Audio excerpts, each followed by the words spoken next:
Greetings, all you maniacs of Minds and Crimes, and welcome back to another Warframe Weapon Showcase. Today we're going to be taking a look at the Tenora Assault Rifle. This is a weapon I really do enjoy, and honestly, it's a weapon I don't see too much.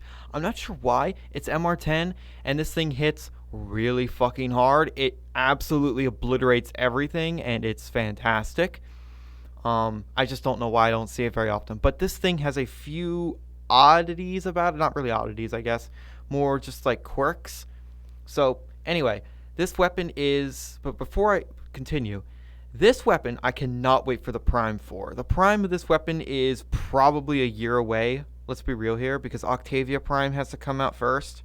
And we are probably going to get her after Nezha Prime and Anaros Prime. Nezha Prime is probably going to be after Titania Prime, who is just around the corner, and I really cannot wait to get Nezha Prime, although I'm probably going to suffer heavily because of RNG, because he's my favorite frame, and Mag is one of my favorite frames, and I suffered so fucking heavily to get her. Oof. Anyway. So. Yeah. This weapon is Octavia's signature gun. So when you, well, one of them, but it has a little thing with her. So as it reads here, when you're Octavia, only when you're Octavia, headshot with the alt fire will instantly refill the magazine. Has a chance to. I don't know the chance, but that's a thing. Don't rely on it. Anyway, this is the build. I'm actually, there's 3 builds I'm going to show. I could also say 4 builds because Argon Scope Bladed Rounds thing, but I'm not doing that because fuck that. Anyway, so this is how I normally build it. Now, keep in mind, I do not use the alt fire, but here are the alt fire stats for those that are curious. I don't find the alt fire that great. It's just more of a thing. Maybe the prime will have a different alt fire, maybe like a 3-round burst. I think that'd be kind of cool. Anyway. So this weapon is very, very powerful. Now, Wildfire is here not just to provide heat, but also to give more magazine capacity. This thing has 150 round magazines, but with its fire rate, you're going to be bumping into that reload speed a bit. The reload speed isn't horrible, but anyway, it's just nice to have this here. You get this from Nightmare missions, so same thing with Blaze. Anyway, high voltage is the only super duper expensive mod here. Prime Shred is a login reward, so yeah, you could say this is also has infinite price because you have to log in enough.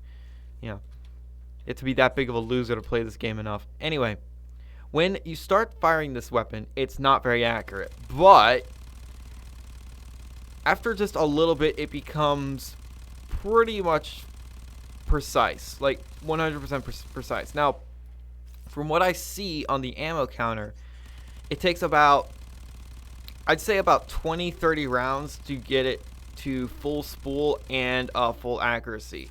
So that's another reason why I have the extra magazine capacity there, because it effectively just makes the weapon even better. So how fast does it shred level 135 heavy gunners with the corrosive heat setup?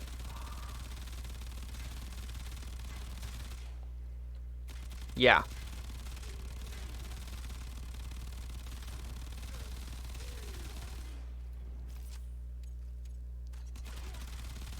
Remember, this is an MR10 weapon, by the way.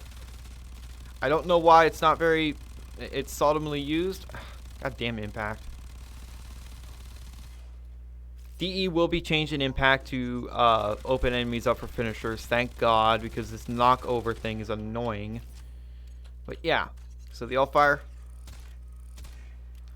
The problem with the alt-fire is it never procs status. Like, if it does, it hits really hard. If it doesn't do anything. But anyway. So the alt-fire takes 10 shots, and it is 100% accurate. Also, if you're wondering, heavy caliber, I don't know the consequences of using heavy caliber. My assumption is that not much changes. The weapon would still be perfectly accurate, almost perfectly accurate. Anyway. So I said build. So the next build is the, viral 100 munitions setup, because people still do this. And then after that, I will take off hunter munitions and put on heat and keep the viral. So yeah, like this, of course, it's going to do a lot of damage. Slash and viral now is just kind of busted. So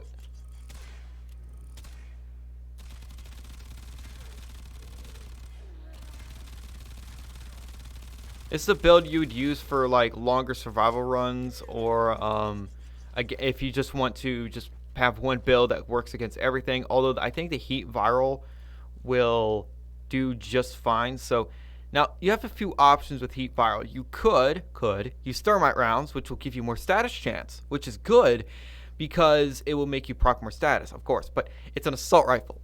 That 35% status, as you saw, plenty of status is being procced. But of course you can just use wildfire. And of course I have to move things around because of course I do. Do you mind? Thank you. Anyway, so this is literally just the corrosive build, but with viral heat. So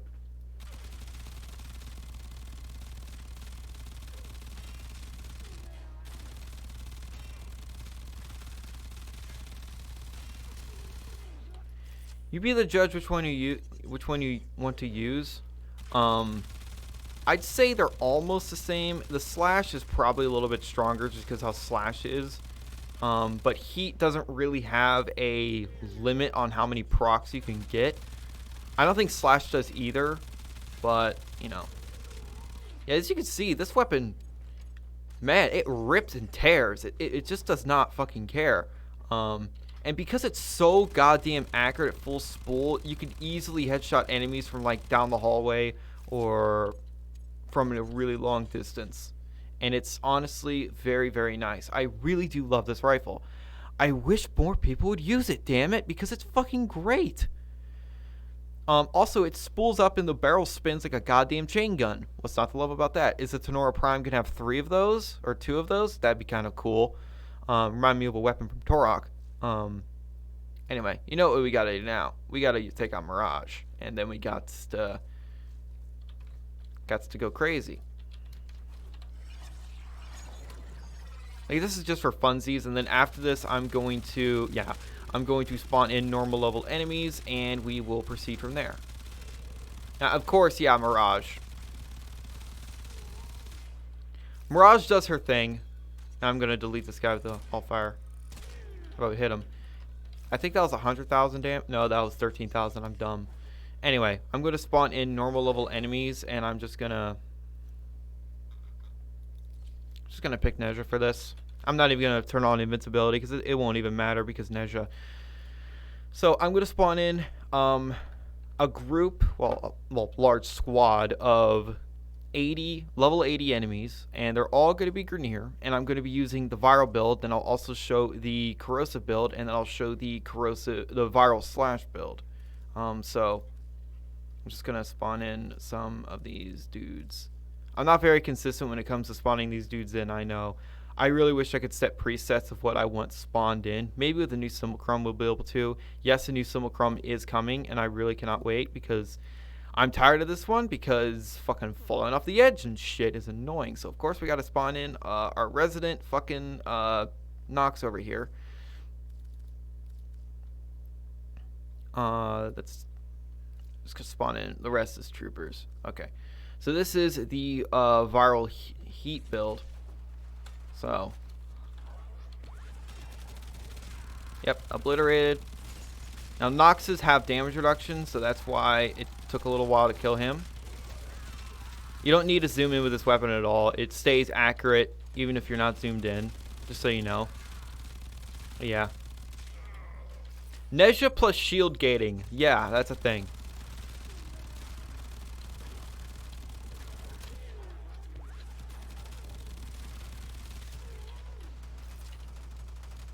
You're very cute. You know that, right?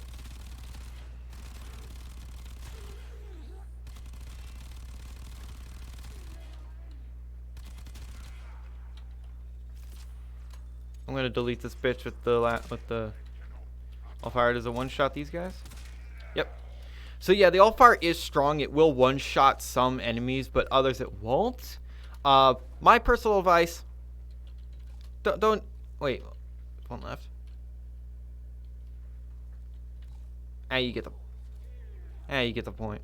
Anyway, now we shall go to the corrosive setup. So the corrosive heat setup, spawn the enemies in again.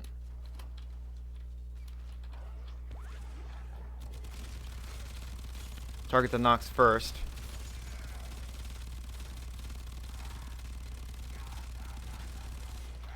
So the corrosive heat doesn't work as well against Noxes because they have alloy armor. Keep that in mind. Oh. I forgot to grab energy. I'm an idiot.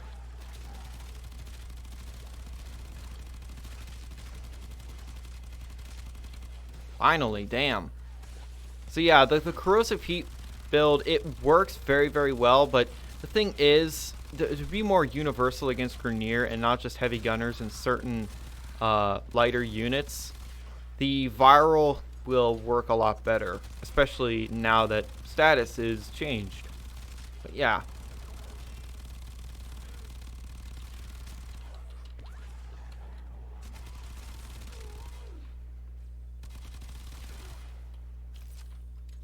I think the damage over time is going to kill her. Nah, I won't. And with that punch through, you're going to be able to shoot through obstacles and also multiple enemies and take down hordes of assholes really quickly. You can put Argon Scope on if you want to, if you can find the room for it. And yeah, just showcase the accuracy. So like, if you don't mind not having heat, you can put on the Argon Scope and it will basically guarantee crits. So the last build is just going to be doing this with the Hunter Munitions and viral setup. Remember to grab energy and target the Nox first. Okay, that looked weird. What the hell? Yeah.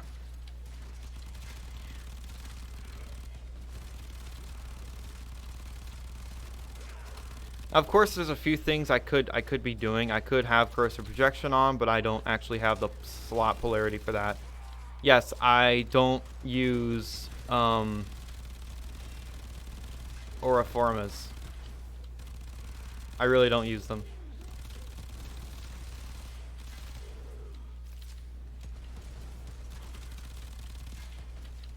Do you bombards mind? Like, seriously, stop. There.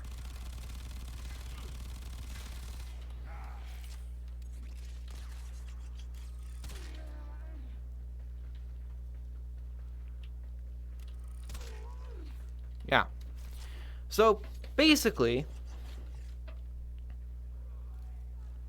Oh my god. Why do I always forget one?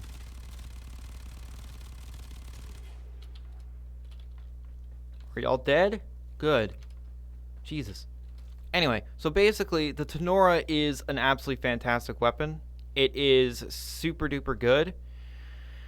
The thing, though...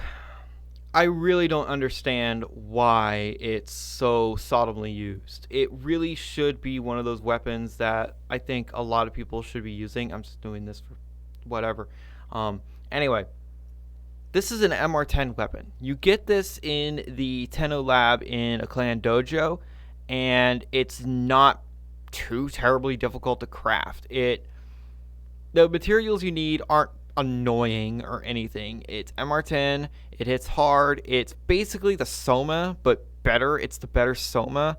It actually might be just overall stronger than the Soma as well. I don't know. I'd have to do a direct comparison, which I'm not doing because I'm not building the normal Soma, putting 3-4 form into it, and a catalyst. I'm not wasting my time. But yeah, the prime of this weapon is going to be crazy. All they would have to do is give it more, like slightly more status, more base damage, and it would be good. They wouldn't have to touch the crit at all, but I know what they're going to do. They're going to wane it towards slash, because if it doesn't have slash at all, if it's puncture based, no one's going to use it. If it's impact based, no one's going to use it. People only know how to use weapons that have slash in it. That restricts you so much and you don't get to enjoy weapons like this. This thing can slash. If you don't want to use hunter munitions, you actually can do something very strange. You ever heard of this mod? Yeah, Fang Fusillade. You can actually, with the base status of this weapon, you can make this thing into a slasher. Now, I put 5 formant into this thing. Why? Because I had a dash polarity instead of a V polarity, and I needed to change that. So this is the only weapon in my arsenal that I have 5 formant in. Really, you'll need 4. Yes, this thing comes with no polarities. RIP. I don't count the Exilus mod slot. There really is no Exilus mods that'd be worth it. You could say Vigilancy Supplies to give you more crit ups. Go for it if you want, but it's an assault rifle. You're not going to run out of ammo. And if you do, I don't know what the hell you're doing. So, all this being said, the Tonora is a very good weapon. I really cannot wait to see what the Prime looks like. I have a feeling that the Prime is going to just be this incredibly powerful assault rifle, and everyone is going to gravitate towards it. But at the same time, I could see where it's like, oh yeah, the Tenora got an upgrade, and then a week later, no one remembers the Tenora Prime. I don't want that to happen because I genuinely do enjoy this weapon. It's cool. It's visibly appealing. It sounds nice. Its alt fire is interesting, but I personally don't use it. With all that being said, let me know if you use this weapon or not. So thank you guys so much for watching, and remember, in Trilby, we trust.